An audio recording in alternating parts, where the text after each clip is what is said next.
Very much, all of our guests joining today. I'm just going to wait for another minute or so while people are still joining and getting their audio up and running.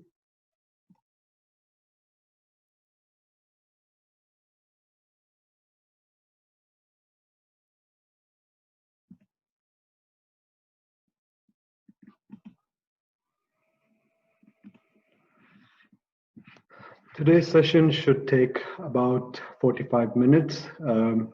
We'll have some time at the end for question and answers as well. Please do use the chat feature to send in any questions. I'll try and answer them as we go along.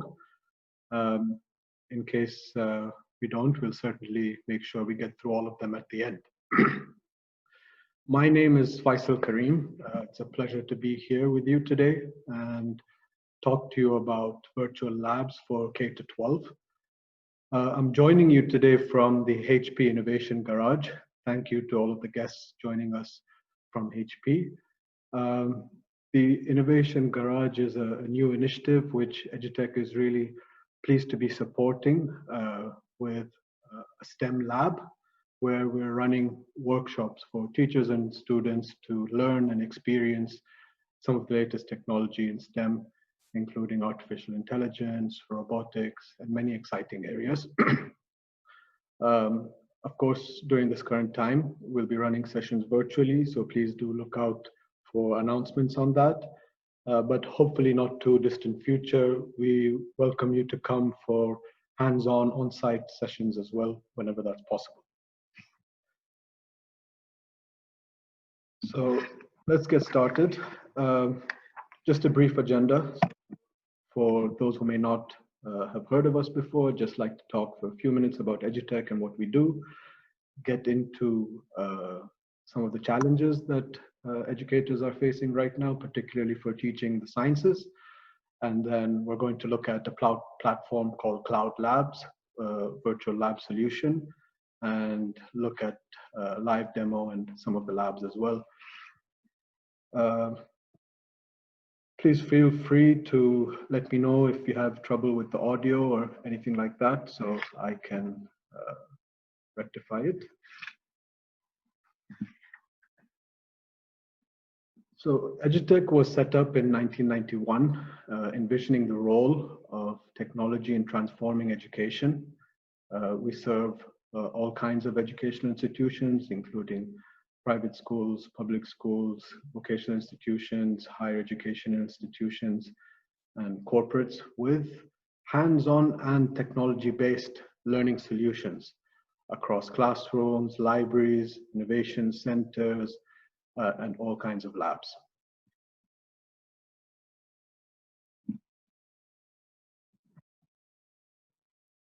Within K-12, we offer a portfolio of products and services from hands-on resources for STEM, virtual labs, which we're going to talk more in detail about today, setting up turnkey projects such as makerspaces, fab labs, innovation hubs, as well as learning experiences, running competitions for students, providing camps, and so on, as well as a whole portfolio of EdTech solutions right now. So learning management systems, collaboration tools, proctoring, assessment systems, smart library platforms, as well as online curriculum tools.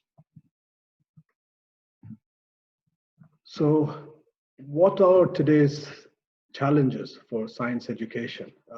Quite a few, I think, but let's be clear about the goal first.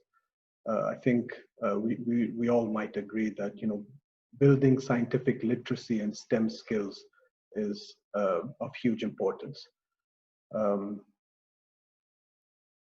Hands-on learning has played a huge role. It's effectively allowed students to build knowledge, but also develop skills. Today's world, of course, you have a lot of other considerations. Now we see a very nice lab over here, but of course there's a huge cost associated with setting up labs, not only in terms of expensive equipment, but also operation and maintenance of science labs also is a significant expenditure for schools. Apart from the cost, we also find one of the main challenges is actually students' access to labs.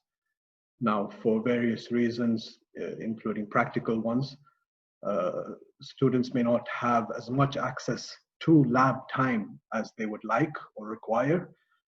Many instances, we also see that teachers provide demonstrations in the labs rather than every student having the opportunity to experiment by themselves.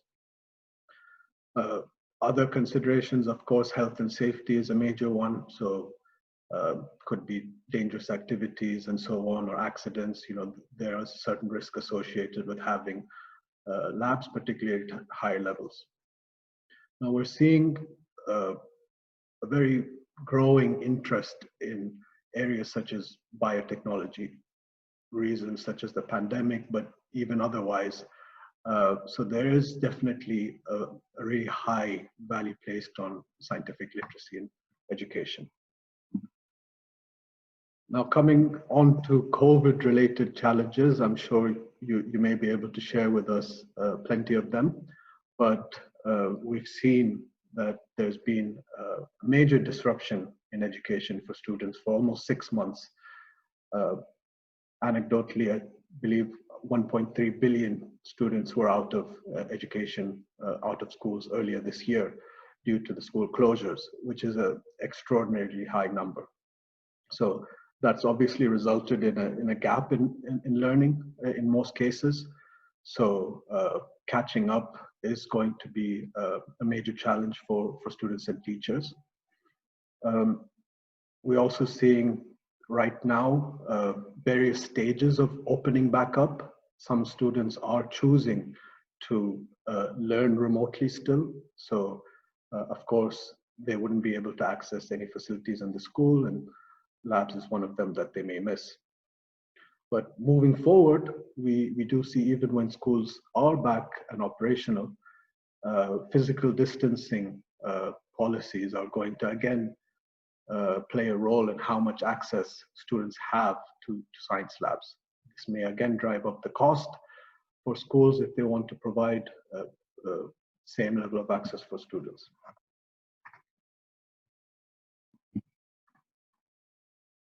Today, I'm going to be talking to you about a platform called CloudLabs. CloudLabs was developed in Colombia, and EduTech is implementing CloudLabs in schools across the region. So here we have just some screenshots to get an idea of the different types of visualizations that are available. I'll be diving into some shortly. So aside from the simulations, which there are already some available, the important part is really an ecosystem of tools to deliver the simulations. So apart from over 350 lab simulations, there's also curriculum content available for students to go in and learn by themselves at their own pace, in case they're at home or remote, plus teacher guides, lesson plans, all of the type of expected resources you would like to have in delivering this, plus the backend tools as well. So administrative reporting, classroom manager, dashboards, and so on.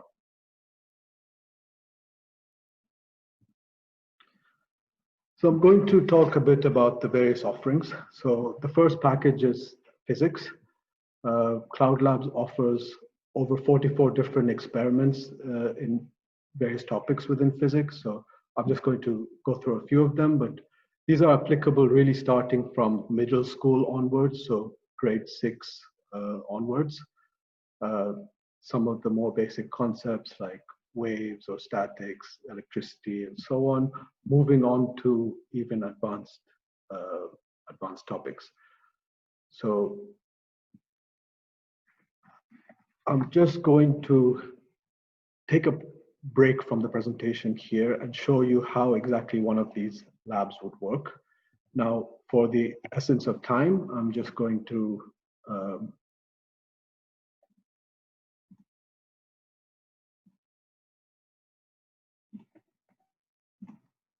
show you a video, quick 2-minute video about how the lab looks. Hello and welcome to the simulator for electricity. In this simulator we have 3 different challenges to resolve as well as a free practice, and I'm going to go to the free practice. And I'm going to use it to study the voltage law. In this simulator we've been given a proto board, some resistances, some cables, a multimeter, a power supply and a calculator. And we need to experimentally demonstrate that the algebraic sum of the voltages around any loop in a circuit is equal to 0. So I'm going to set up a mixed circuit with 3 or more resistances of any value. So in this case, I'm going to take a resistance of 1 kilo ohm. I move it into place using the controls. I press the check button. I'm going to connect it in parallel with a resistance of 10 kilo ohms. And I'm going to connect this parallel in series with another resistance of 10 kilo ohms. I'm going to use the cables to connect one end of the circuit to the positive line of the current and the other to the negative line.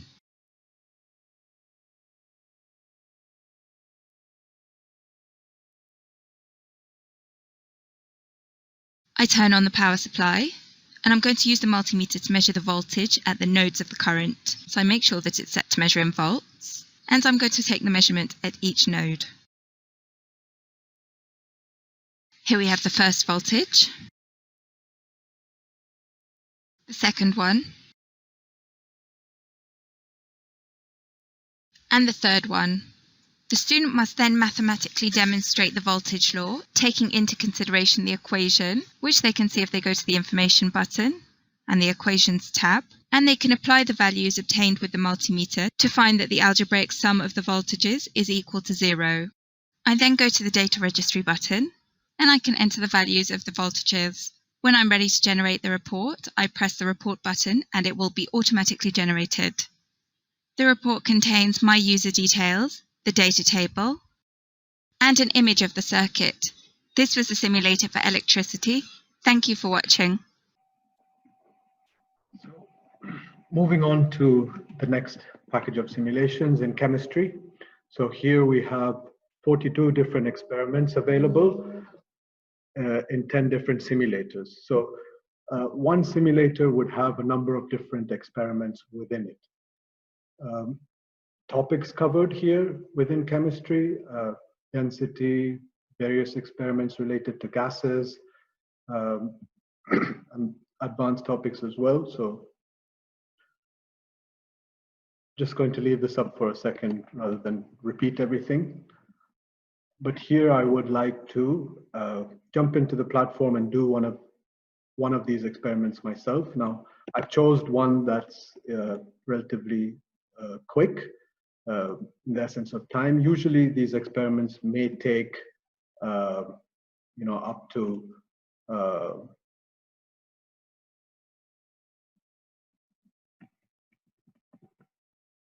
half an hour, possibly 45 minutes or so to complete the whole simulation. In this case, we don't want to do that, obviously. So I'm just going to go through quickly. Now here we have the login screen. So I'm just going to log into the platform with my details and get presented with this menu.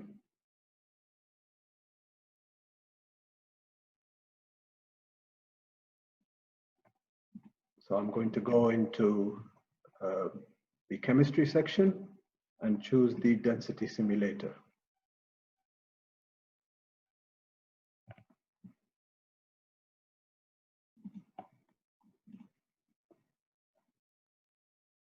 So here we get a brief description of what are the 2 experiments available. So here I can see one is determining the density of solids and the other one is determining the density of liquids. Now, in case I want to have any supplemental content available for this simulator as well, I could go in and view that content separately and learn about the whole theory related to the simulation and then come in and do the experiment.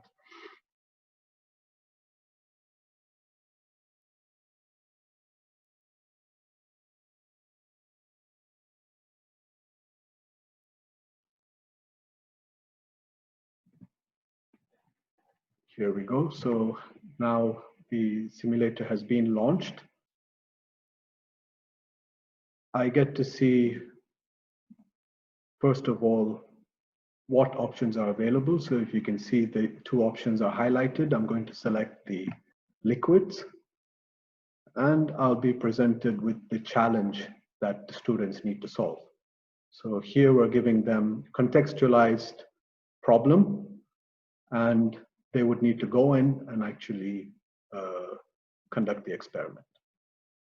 So I just moving my mouse, I get to see what toolbar on the left, and then timer, and then various other tools which I'll get into. So just to start with, I'm going to use my picnometer in the oven to remove all the moisture.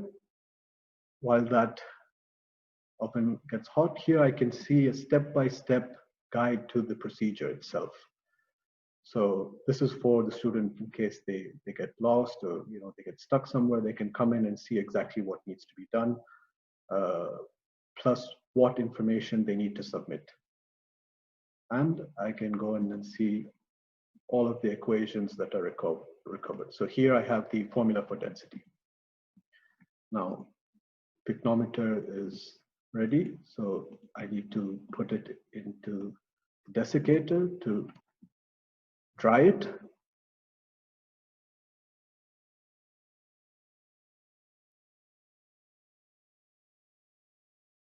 Couple of seconds here left.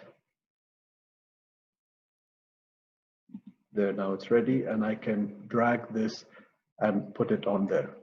Now, so a student has certain amount of interaction available to them, but not really anything that they want to do. So if I try and put it back into certain places, it'll go back to where it's meant to be. So now I need to take the first reading, which is I want to see what the mass of this picnometer is. And that will get indicated to me through this green signal here. So I can see that this picnometer is 32 grams. So I'm going to record that information over here. Now it's going to be the same for all three samples. So I'm going to fill it out here everywhere. Plus, I can also see what the volume of this picnometer is as well. So I'm going to add that here. I'm going to add that here as well.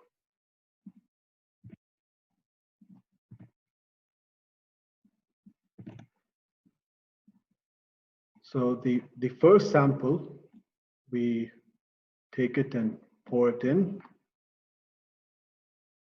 And we're going to have to identify what these solutions are. So they're labeled just A, B, C, and D. Now I'm going to do that by, again, weighing this picnometer. So I see this is 52 grams. So if I want to find out the mass of the solution, I deduct 52 from the mass of the picnometer, so I get 20. In this case, a very simple calculation. I can just determine the density is. I'm going to again repeat that step to determine the density of all of the other liquids as well. So just while this oven gets hot again, I'm going to show you the other tools available. Here we have a notebook for students. Now here, the teachers can actually add questions, supplemental questions that they would like to get student responses for. So in this case, I'm just going to add some random content. So we can see how this gets added in the report at the end.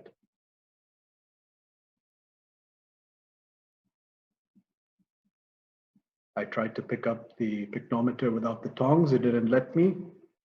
So then it prompts you which tools you have to use. So it does guide students whenever they get stuck in any situation.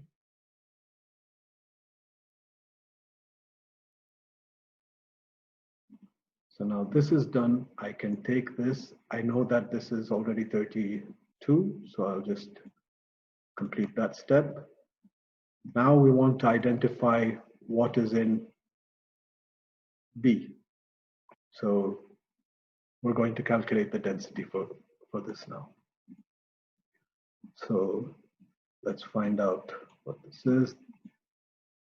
Okay, so we know this is 54. So I'm just going to record this information. So we know the mass of the solution is 22. And now we need to calculate the density given the equation again. So in case I need any help on that, I'm going to go here and find out how we calculate mass density. In this case, I'm going to use a calculator, which is available here. So 22 divided by 20, and I see the density is 1.1. So I'm going to record that here. So I'm just going to do this one last time and guess the final answer just to speed things up.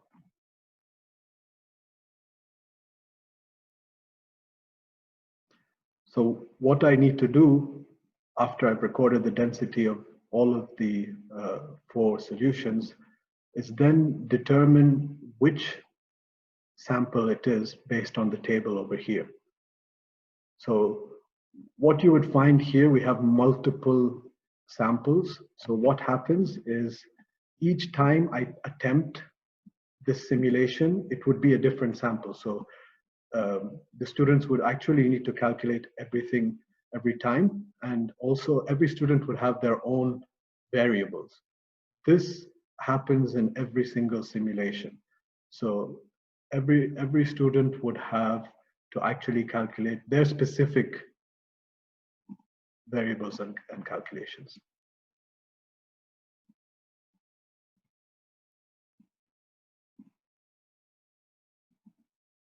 This time I'm going to use solution C.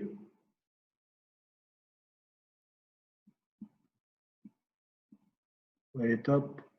So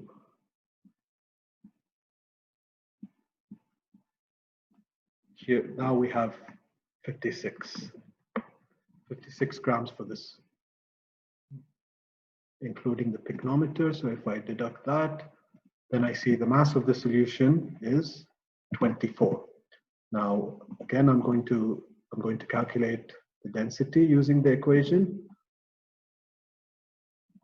So we have 24 over 20. Fairly simple concept here. So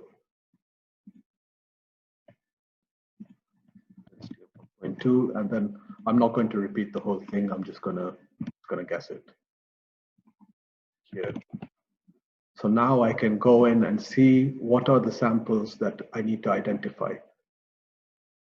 So I'm just going to guess everything here.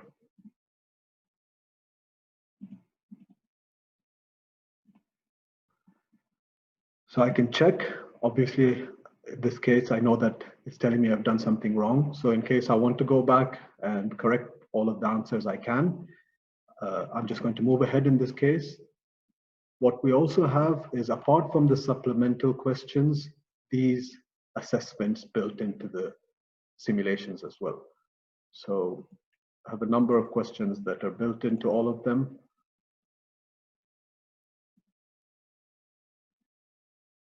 Here I'm just going to finish. So I would like to show you what happens. So here I've got a very low score, okay? But what happens is I get a report of this. Now this report can be automatically sent back through the system to the teacher dashboard, or in this case, the student has a copy for themselves as well. This takes a minute or two to get downloaded.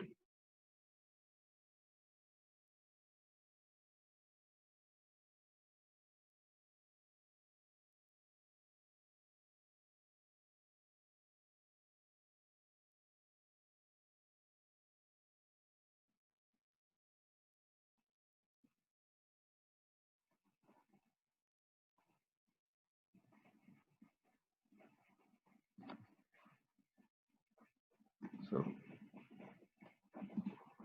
while that's happening, I'll just show the teacher guide for the simulation as well.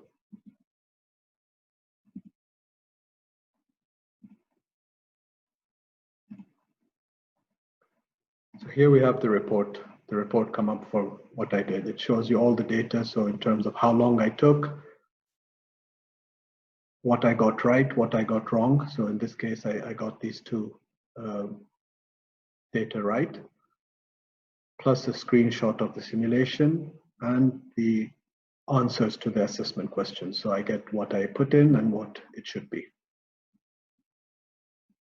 plus all of the complementary questions data as well here.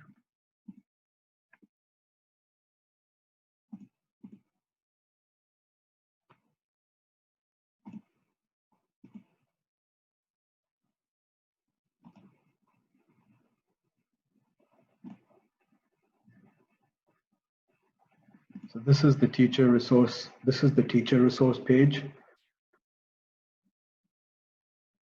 And I get to see that experiment which I was doing. This is available for every single experiment. And here we get the complete lesson guide as well. So this is all available in PDF format, so the teachers can print this and share this, and it has the complete information about the specific experiment, the objectives, and a step-by-step procedure how to complete it. So just going to move on from chemistry into the next package, which is natural sciences. Here we have over 50 different experiments, again, covering from middle school level. So some fundamental topics, cells, some of the basic concepts, and then moves on to some advanced level areas as well. So genetics labs, waves, so on.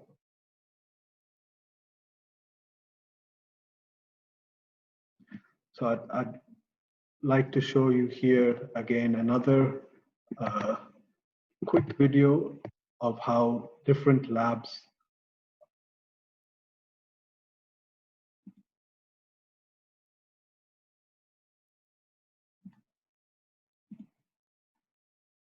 So this is again this is a speeded up lab. So I'm just going to show this quickly because this would possibly take a half an hour or so to complete normally. So in this case, we're just going to show you a fast version of it.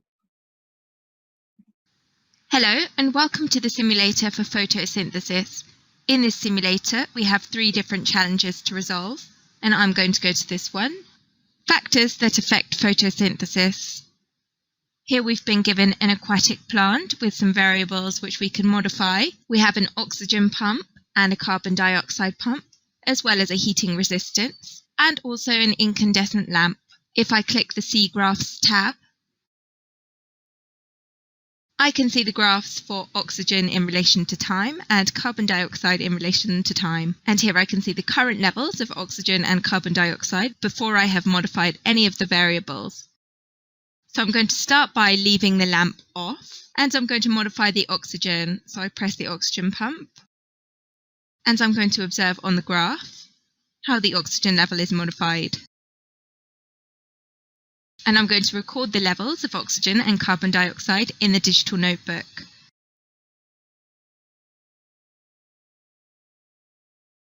Now I'm going to turn off the oxygen pump and do the same with carbon dioxide.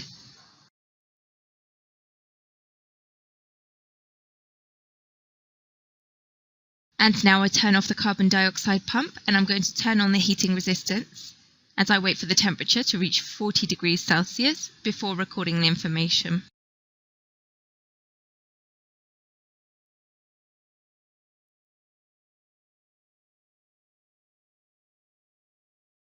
Now I'm going to repeat exactly the same procedure with the lamp on, but first I'm going to wait for the temperature to stabilize again.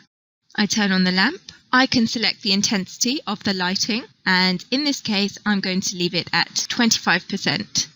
So I turn on the oxygen pump and I record the information.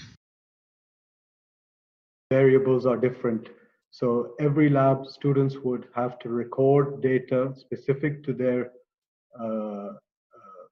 attempt, do the actual calculations of every single experiment that they're doing, and provide the report back to the teacher. So it does feel very tangible in that the students do actually need to calculate.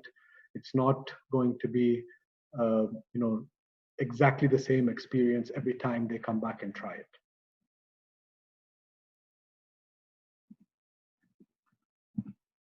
So the last package, which I'm just going to go over, is maths. Now, maths is an area that has extensive practices, almost 100 different experiments available. Similar approach again, starting from middle school level onwards, some of the basic level concepts, so geometry, subjects like that. I won't go through all of them. Moving on to advanced levels as well. So algebra, functions.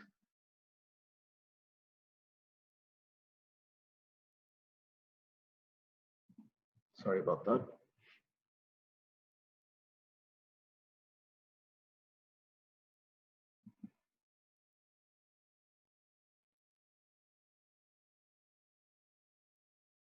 And again, you see that every simulation has its own context. So it gives a gamified approach, which makes it more fun and immersive for students to actually go through.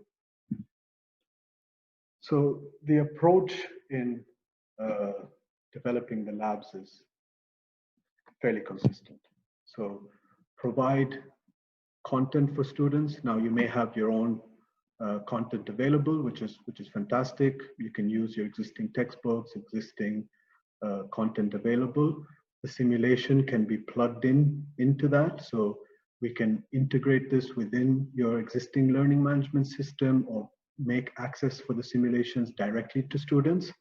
Now this gives them the ability to actually solve problems, because as you've seen, the answers are not immediately available for them. They may fail, they would have to go back, actually understand the concepts at their own pace and as many times as they want.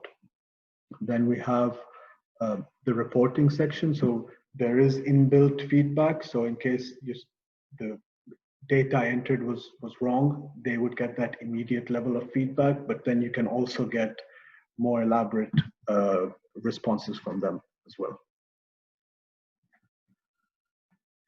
So that concludes the product demonstration part of it. Here you see a variety of different screenshots. So we have, one of the abilities of, one of the beautiful things about virtual labs is going into many different environments. So for example, here we have a greenhouse, some expensive equipments, perhaps motors or telescopes, sensors. So a really wide range of topics that's covered under one platform. Just to conclude, a few thoughts to leave you with. Now, CloudLabs would allow you to support multiple models of delivery. So we know that right now students are learning remotely at home. There's hybrid, models being adopted by schools. So teaching on-site and remote at the same time. But also, this would allow you to also look at perhaps flipped learning or asynchronous models as well, where students can have access to this anytime, anywhere, just through the web, working at their own pace. Apart from that, you get access to a variety of different lab equipments that you may not traditionally have, even in the well-resourced schools, as well as various scenarios that may not be really possible in the real world, or different environments that we may not have locally available to us. So those can be exposed to students as well. Now, I wouldn't say that, we feel that virtual labs is going to replace a physical lab. Certainly not. There's skills that you can only develop through hands-on. But what we see is this is a good supplemental resource. So a good example is actually assigning a virtual lab as a pre-lab exercise. So students would really have the ability to go through the theoretical aspect of the experiment prior to going into a wet lab. So they would actually conduct the experiment, know what to expect when they're going to the physical lab, and be well prepared. Apart from that, using a virtual lab is also excellent for post-lab. So especially students love it during exam times. So for revision, when it may have been a couple of months since they've actually gone to the physical lab and gone through their notes and whatnot. So they could go at their own pace at home through a virtual lab right before to brush up on the concepts that they need to. So that really concludes my portion of it. I'm just going to stop sharing my screen so I can look at any questions perhaps. So yes, we will definitely share a recording. So in terms of next steps, my contact details are up there, so you can reach out to me personally or directly through Edutech webpage, and we would be happy to set up a one-to-one in-depth demonstration of the labs for you, as well as providing a demo access if you would like to have a closer look at it yourself. So I see a question in terms of pricing. So the way that the pricing works is it is based on a student license, an annual student license, according to the packages. So we have a STEM package, which covers all 4 of the subject areas that we went through today, over 375 different experiments, or you could select specific packages if you just want to implement it in a particular department. So if you're looking at trying it out, for example, in the chemistry department also, we can help you with that. Now, what Edutech would do is provide you with all of the technical support required to integrate CloudLabs into your existing environments, plus ongoing training and support.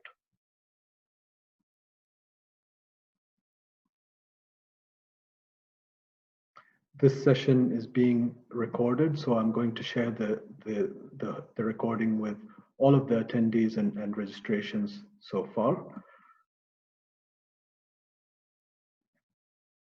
That really concludes the session. Thank you very much for your time. I hope it's of interest, and we look forward to hearing from you very soon. Thank you.